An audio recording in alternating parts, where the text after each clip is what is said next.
बरेच लोक हे व्यवसाय करत असतात. त्यांच्या प्रोफेशन मध्ये त्यांना काही कॉन्ट्रॅक्ट साइन करायला लागतात.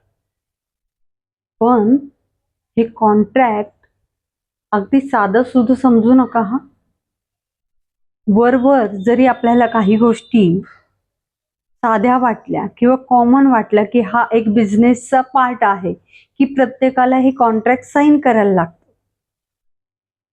कारण की एखादा प्रोजेक्ट किंवा एखादं काम आपण सुरू करताना काही कॉन्ट्रॅक्ट साइन केले जातं, कारण की सगळ्या गोष्टी सुरळीतपणे चालू राहाव्यात आणि समोरच्याला त्या मान्य आहेत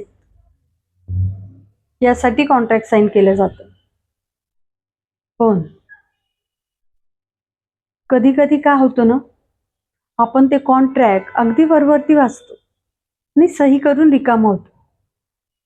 ज्यावेळी प्रत्यक्षात कामाची वेळ येते, काम सुरू होतं, त्यावेळी असं लक्षात येतं की या सगळ्या गोष्टी माझ्या एथिक्सच्या बाहेर आहेत.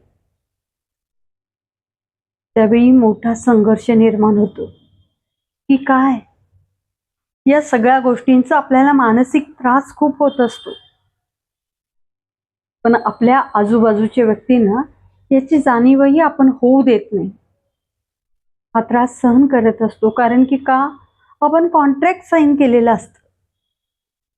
त्यामुळं मला असं वाटतं की ज्यावेळी आपण कोणतंही कॉन्ट्रॅक्ट साइन करू त्यावेळी ते पुन्हा पुन्हा वाचून घेणं, समजून घेणं खूप गरजेचं आहे. हे कॉन्ट्रॅक्ट जेव्हाही आपण साइन करतो तेव्हा समोरच्या पार्टीकडून आपण पुरेसा वेळ मागून घेणं खूप गरजेचं आहे.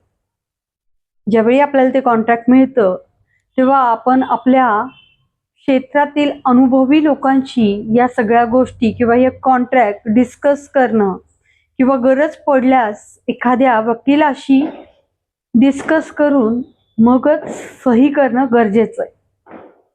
ज्यावेळी आपल्याला ते कॉन्ट्रॅक्ट मिळतं, आपल्या परिवारात या सगळ्या गोष्टी डिस्कस करून त्याच्यावरची चर्चा संगनमत करूनच मग मला वाटतं की या सगळ्या गोष्टींवरती सही करायला हवी. त्यामुळे काय होतं की आपल्याला होणारा त्रास आहे किंवा यातील जे खास कळगे आहेत ते सर्वसामान्य व्यक्तीच्या लक्षात येत नाही.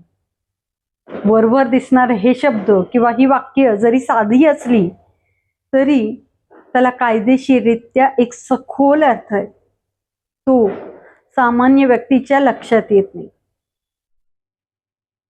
त्यामुळे मला असं वाटतं ज्यावेळी तुम्ही कॉन्ट्रॅक्ट साइन करत असाल ना, तर जरा थांबा, हा वेळ घ्या,